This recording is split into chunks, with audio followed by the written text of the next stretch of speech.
Hello everyone, welcome back to Cosmophil Tarot PH. And for today's reading po, meron tayong reading for October 16 to 22 for the entire week po yan. And for our Taurus friends. So this reading is for Taurus. So tingnan natin kung ano po ang message ng mga cards para sa ating Taurus friends for October 16 to 22. Paalala po, this is a collective reading, so pakikuha lang po kung ano yung nag-resonate sa inyo, okay? Hindi po lahat ay mababasahan, so maging open lang po, no?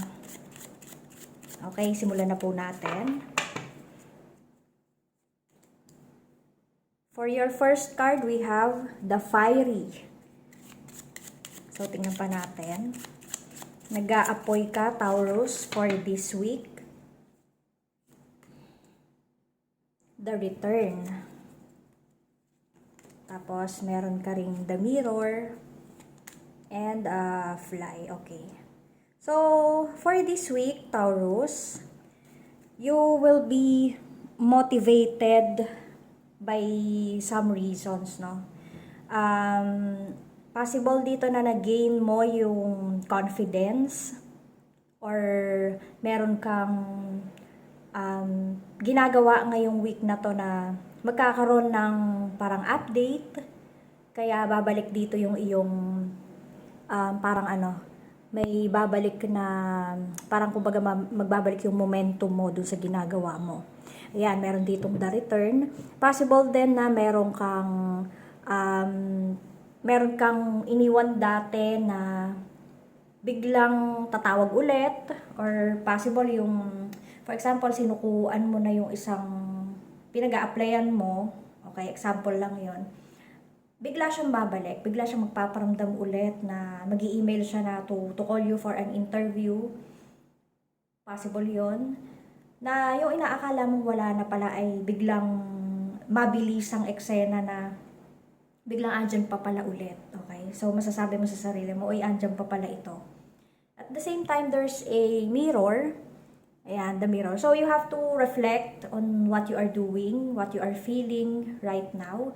Kasi, malaki yung magiging impact niyan sa mga endeavors mo this week, Taurus. So, the fly, ayan, may wings, para kang swan. Okay, na ready to face your the challenges na may encounter mo, no? So, hindi lang dito kasi face ng challenge parang, ayan, yung drawing niya, parang ibon siya na may pakpak na ready to fly. So, lilipad ka rito, no, Taurus? So, nakaka-excite yung week mo. At the same time, medyo magiging challenging siya kasi, parang, nasa-sense ko pa rito na parang because of the return ito, meron kang mga options na kailangan mong i-consider. So, medyo ka dyan mako-confuse or hindi mo alam kung ano yung uunahin mo or yung pipiliin mo. So, choose wisely, Taurus. Dapat alam mo yung trust your intuition. Dapat alam mo yung kailangan mong gawin or yung kailangan mong piliin. So, we have here message of guidance. Tapos, message, oo. Kaya pala siya may the return. Possible din dito, Taurus, na meron kang nakaaway, no? Hindi naman siguro yung iba sa inyo ay nakaaway.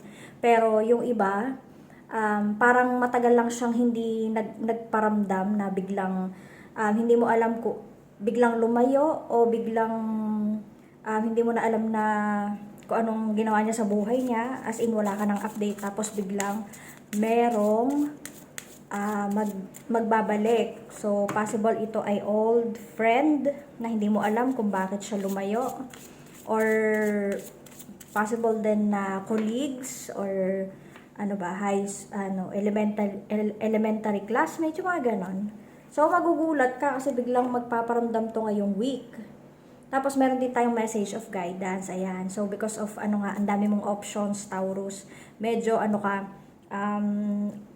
marami kang, parang, dapat i-consider, no? So, ayan. Trust your intuition, tapos pray lang. And then, magkakaroon ng linaw kung ano man yung iniisip-isip mo. Ayan, o, di ba may fear? Eto, siguro Taurus, meron kang, kumbaga medyo wala kang tiwala sa sarili mo, no? This past few days, parang wala kang, yung kumbaga nawala yung ano sa sarili mo eh. That's why meron ditong the fiery kasi possible na yung mga magbabalik sa'yo na opportunity na nakalagpas before, yun yung makakapagpabalik ng tiwala mo sa sarili mo, saka yung momentum. Tapos ito namang fears, so meron kang siguro before, no, kaya marami kang na-miss na opportunity. Palagay ko naman nangyayari na to, no. Hindi ka parang may fear ka na kumbaga mag-proceed, sabihin mo, uy, parang ganun din naman, wala namang nangyayari. But now, you have to, ayan o, because of the image, ayan, merong ahas, ito yung kamay mo, tapos may ahas, tapos may sword. So, bunutin mo siya, Taurus. Release your fears. Yan, kasi isa rin yan sa mga nakakaapekto ng pagpigil sa kung ano yung kaya mong gawin. And then, here, duality. So, may option ka talaga. And then, yung mga nasa paligid mo, you have to be aware. Be cautious, sabi nga, no?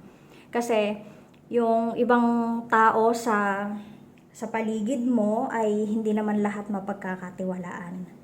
So, alam niyo na yon kung ano ibig sabihin nun. Ingat-ingat sa mga tao sa paligid, no? So, ano pa?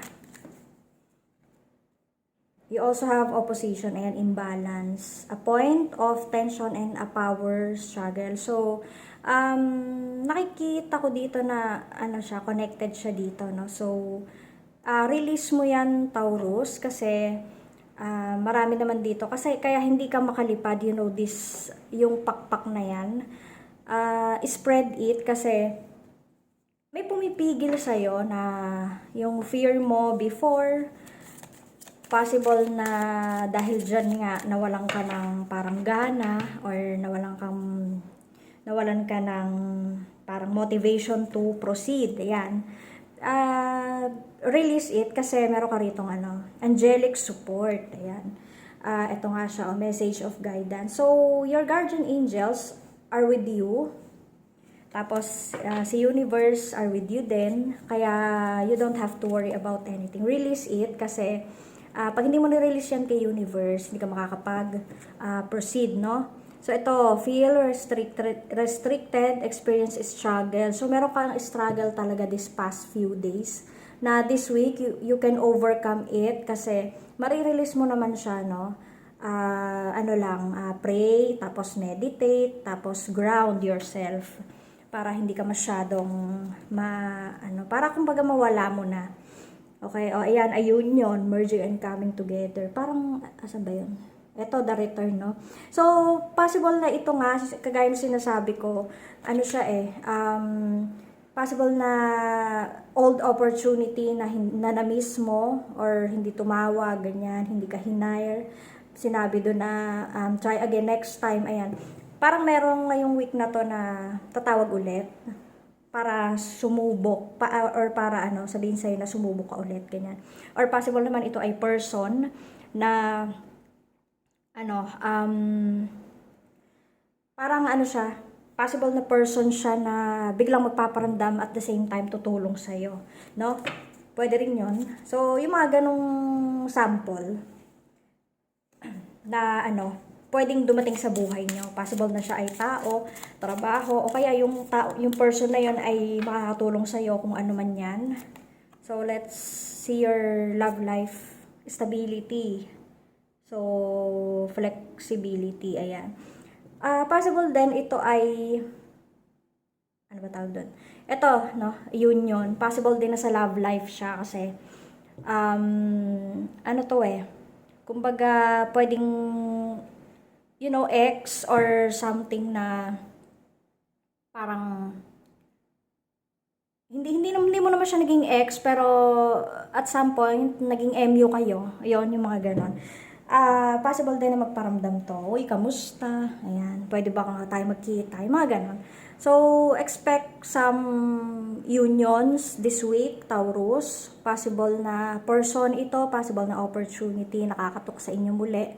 And at the same time, you are guided by the angels. Tapos, release your fear. Yun lang naman ang message nila sa inyo. Okay? Good luck, Taurus. Thank you for watching.